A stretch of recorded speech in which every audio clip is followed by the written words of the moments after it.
السلام عليكم ورحمة الله وبركاته. اللهم صل وسلم وبارك على سيدنا محمد وعلى آله وأصحابه أجمعين. طمنوني عنكم، إن شاء الله تشل بخير وصحة وسلامة، واشتقت لكم توميات توميات، وربنا يديم الأمن والأمان على جميع البلاد العربية، وربنا يفرجها على أهلنا في غزة بأقرب وقت. قولوا اللهم آمين يا رب العالمين. حملنا المكنسة وطلعنا على آخر مرحلة، يعني للأمانة يعني ولادي الله يعينهم. حتى والله جابوا كمان عامل معاه، يعني مع أولادي عشان يساعدهم في تنزيل الحمل اللي على حياة الدار. طبعا وما زلنا في التركيع، يعني لسه مواصلين في التركيع. حياة الدار لا يغركم إنه حياة كثير محفر ومجور، وبنزل علينا كل شتوية مية، فأكيد منا نركعه على قد ما نقدر. طبعا هنا الحياة شبه نظيف، بس ضايل علينا نجنسه ونشطفه. الفيديو هذا للأمانة بس جنسناه، ما لحقنا نشطفه أو ما صحناش نشطفه، لأنه فعلا المية عنا قاطعة. الله المستعان. هسا خلينا نكتب الصلاة على الرسول عليه أفضل الصلاة والسلام، وشوفوا منظر الحيط لما فضى. طبعا إحنا نزلنا كل الحمل اللي عليه، طبعا يعني أدوات البناء أو عدة البناء نزلناها تحت في كاع الدار. هذا هو أفضل حل، لأنه فعلا حيط الدار يعني مش ماسك حاله، سمح الله تروح توقع الدار أو يهيل السقف عشان العدة. فنزلناهن على حوش الدار، وهنا منظر بيت الدرج كله غبرة وتراب. طبعا هذا الزينكو مبطن. حبيت أنا أرد على أحد التعليقات اللي صاحبة القناة، عفوا صاحبة الحساب، بتقول لي طب هو الزينكو بالأساس يعني بنزل مي عليكم في الشتوية؟ لا الحمد لله رب العالمين، إنه إلا إذا بكت الشتوية جامدة. أما إذا شتوية عادية يعني عقولة اللي كال رشكة رشكة بسيطة، مش راح يعني ينزل مية أو ينزل مطر علينا. أما إذا شتوية جامدة راح نسبح سباحة. الله المستعان. وفي الصيف أكيد شوب نار. الله المستعان. هنا بلشنا في التجنيس. طبعا أول شغلة لازم أجنس بيت الدرج، يعني للأمانة أنا طفيت التلفون مرتين بس عشان أتشنس وأخذ راحتي. طبعا إشي أكيد أنا حبيت انتم تشاركوني يومي البسيط، يومي المتواضع. صحيح انه اليوم الفيديو تاعنا ما عملناش لا أكلة ولا حاجة، لأنه فعلا تفضينا لتنظيف الحيط. هسا خليني نكتب الصلاة على الرسول عليه أفضل الصلاة والسلام. وخليني في بداية الفيديو أكيد أرحب بالناس اللي فاتوا على قناتي، الناس الجداد كلكم حياكم الله، أهلا وسهلا فيكم. نورتوا قناتي البسيطة المتواضعة، وزادت عيلتنا حب السكر. وشكر خاص للناس اللي معاي من بداية فتح القناة، الناس اللي بتدعمني قلبا وقالبا ودائما بتجبر في خاطري. ربنا يجبر خاطرها دنيا وآخرة. الحمد لله رب العالمين. أنا لاحظت في آخر فيديو أنا نزلته أجاني عدة اشتراكات، الحمد لله رب العالمين، يعني عدة اشتراكات كثير كبيرة. بس الحمد لله رب العالمين ثاني يوم انسحبوا وطلعوا من قناتي. شايفين؟ دائما لازم الإنسان يحمد ربه في السراء وفي الضراء. أنا انبسطت والله، لأنها فعلا في بعض يعني الناس بلشوا يشيروا لقناتي، ودخلوا على قناتي ناس كثير. للأمانة بيني وبينكم بكيت زغرت، فرحت كثير كثير، قلت يلا الحمد لله رب العالمين. هسه المشاهدة بتزيد، اللايكات بيزيدن، سبحان الله. ثاني يوم انسحبوا. الله المستعان. طبعا إشي أكيد الانسحاب والاشتراك هذا يعني ذوق شخصي للي بتحب، هذا مش إلزامي يا جماعة الخير. فاللي مش حابة إنها تكمل في قناتي هذا إشي برجع لها. طبعا قناتي كثير بسيطة، قناتي متواضعة، عبارة عن روتينات، طبخات، طلعات. بديش أكذب عليكم كثير بطلعش، لأني والله أنا إنسانة بيتوتية، وفي ناس كثير دائما بتطلب مني بقولوا لي ليش ما بتصورينا طلعاتك، مشاويرك، فلوجاتك. قلت لهم والله أنا إنسانة بيتوتية، يعني لو بدي أطلع يوم هيك بدي أعمل 4 5 مشاوير في هاي الطلعة، باحب أستغل طلعتي في عمل أكثر من حاجة. طبعًا أكيد بعد ما جنّسنا بلشنا نشطف، وأنا مشيتي على كدي، ملاحظين كيف أنا بامشي؟ لإني أنا للأمانة بجوز حيط الدار باوصلش في السنة إلا غير مرة أو مرتين، لإنه فيش إشي على حيط الدار أطلع أتفكده، الحيط فاضي ونظيف. هاي المَيّة اللي إحنا بكينا مخزنينها أكيد في حوش الدار، شايفين كيف لزمت معانا المَيّة؟ لإنه اليوم المَيّة قاطعة، منين بدي أجيب مَيّة؟ ومستحيل أسحب مَيّة من الخزانات، لإن المَيّة اللي في الخزانات يا دوب تكفينا.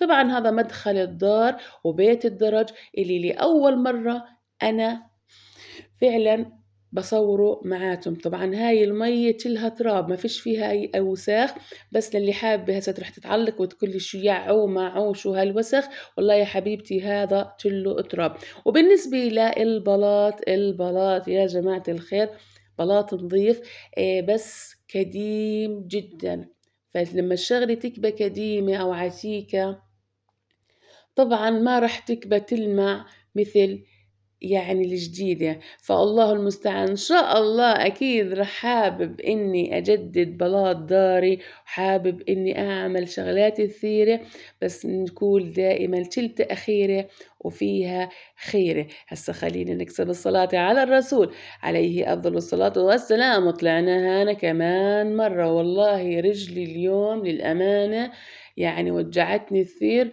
لإني أنا من الناس اللي بحبش أطلع ولا بحب أنزل، لإنه فعلًا الدكتور مانعني من طلوع الدرج بالنسبة لإني أنا مريضة ديسك وأكيد روماتيزم وشغلات ثانية الله المستعان. بس هذا روتين جامد قوي حماسي، ولأول مرة فعلًا أنا باصور معاكم مدخل بيت الدار أو دارنا. بيت الدار، شو بيت الدار؟ يعني ما علينا، المهم يعني بيت الدرج لأول مرة باصور لكم بيت الدرج، إنه في ناس حابة تتعرف عن داري أو حابة تتعرف على داري يعني بالتفصيل. طبعًا هذا بيت الدرج ودرجنا إحنا داخل. وفي مرة أجاني كمان سؤال كيف بتطلعوا على حيط الدار؟ قلت لها بنركب طيارة. للأمانة سخسخت على هذا التعليق.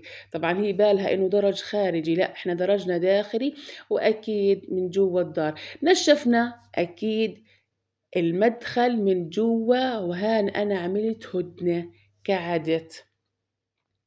طبعًا ابني آدم بده يكمّل شغل، قُلت له مش راح أكمّل ولا شغلة، كل يوم عشان الفيديو، قُلت له بهمش الفيديو بتأخّر بس وجع رجلي أكيد أنا ما باقدر أصبر عليه.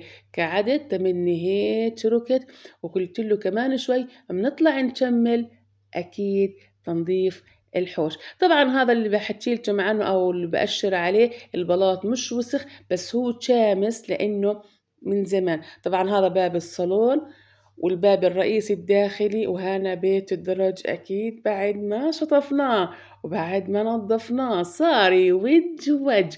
وهذا باب الحيط أو باب السطح على قولة بعض الناس. هسا خلينا نكتب الصلاة على الرسول عليه أفضل الصلاة والسلام. وإذا ما طجيت اللايك اعرفوا إنه الشيطان مانعك، فديري بالك. أيوة خليك واعية، ربنا يهدينا ويهديكن. طجين اللايك وتعالي نكملي معانا الفيديو، لأنه اليوم في فيديو في آخر الفيديو في مشوار كثير بسيط حبيت انتم تشاركوني، بس بدي أقول لكم من المشوار مش أنا اللي عامله، أكيد في ناس عاملوه وبعتوا لي الفيديو وأنا حبيت إني أضمه لفيديوهاتي. طبعا بعد ما استرحت وشربت كوباية قهوة وما صورتش كوباية القهوة فتحنا تنشة الزيت. طبعا الحمد لله رب العالمين كل سنة وانتم سالمين خلصنا زيت. وأكيد إحنا هسه في موسم الزيتون والزيت، وإن شاء الله راح نشتري وراح أصوركم تنشة الزيت اللي راح نشتريها. طبعا ما جلتهاش، مش مستعد إني أجريها لأني أنا بدي أعملها يعني كانون حطب مثل الكانون اللي بنشوي عليه، بس خبينا الحطبات حتى الخشبات هدول المرميات في كاع الدار. أنا قلت للولد خلينا نلمهن ونضبهن بلاش يجي عليهن مطر. إذا عجبك فيديو اليوم اشتركي، حطي اللايك، شيري، هذا إشي بيرجع لِك، أمّا إذا ما أعجبِك عادي بهمش اتفرّجي هيك من بعيد لبعيد. طبعًا حطينا الطوب هذا في حوش الدار، وباعرف إنه راح يوصلوا مطر والله المستعان، بس والله هذا يعني اللي طلع في إيدنا. في مطرح ثاني إحنا كمان خبّينا فيه الطوب والرمل. طبعًا اليوم الفيديو برعاية ابني آدم آخر العنكود تعب معايا، وبلشنا نجنس أكيد بعد ما أخدت استراحة شبه طويلة. للأمانة شي شوي ابني آدم بيقول لي يلا قومي، أقول له استنى أصبر أصبر، لأن فعلا والله رجلي كثير وجعتني من هذا الشغل. أطلع على الحيط أكثر من مرة، تخيلوا. أنا بكتش أصلا أطلع على الحيط إلا بجوز مرة أو مرتين في السنة. طبعًا هسّه بعد ما خلّصنا أكيد بدنا نجنّس من غير شطف. إذا أنتم ملاحظين بدنا نجنّس من غير شطف، والله وكل الشغل تاعنا بدناش نكلكم على الفاضي. الحمد لله رب العالمين. بس سبحان الله كل ما أنا يعني أطلّع على حوش الدار بالاقيه كلّه غبرة. سبحان الله كلّة المَيّة، يعني ما فيش عندنا مَيّة، والكيت وردات الجوريات انفتحات. يعني نشوف سبحان الله إرادة الله، لمّا ربنا بده يعمل أو يخلّي إشي يصير رح يخلّيها. طبعًا هنا بكينا غاسلين، وهنا الخزان اللي إحنا استغنينا عنّه، فضّينا منّه الرمل لإنه الخزان انفجر والرمل موجود فيه. الحمد لله إنه انتبهنا إنه الخزان انفجر، وإحنا يعني بكينا صاحيين مش نايمين. فأكيد طلعنا على حيط الدار لقينا الخزان مفزور أو مبعوط يعني بلغتي أنا أو بلغتنا إحنا الفلاحين بنكون انبعث من كثر الرمل. فشلنا الرمل اللي فيه وشيسناهن وأكيد ضبّناهن. هسه راح أفرجيكم وين ضبينا الرمل. هسه خلينا نكسب الصلاة على الرسول عليه أفضل الصلاة والسلام. وإن شاء الله بعد ما ننظف أو بعد ما ابني ينظف راح أعملكم هيك لفة سريعة يعني في حوش الدار، لإنه في ناس حابة تتعرّف على حوش الدار. والله حابب إني أعمل جولة كاملة جوا الدار وبرّا الدار، بس والله العظيم هاي الفترة كثير صعب. طبعًا هاي العرباية اللي الناس كثير قالوا لي منين اشتريتيها، إحنا هاي فصّلناها عند محل حدادة، يعني واحد حداد فصّلنا هاي العرباية. العرباية هاي بنحمل عليها شو ما بخطر في بالِك، يعني منجيب خضرة، بنجيب مَيّة، حتى لو جبنا مثلًا شوال إسمنت بنحطّه عليها.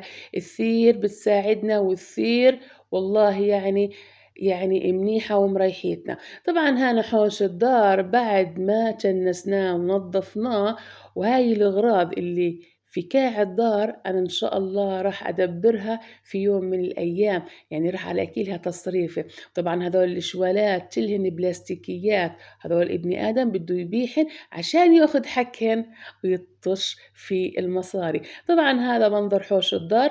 حطينا الطوب هنا على جهة اليمين، وهنا الحواتير. وإن شاء الله استنوني الفيديوهات الجاي بإذن الله تعالى، راح نعمل روتين جامد في بلاش أقولكم في شو. إن شاء الله استنوني، حابب إني أشوقكم للفيديو الجاي بإذن الله تعالى.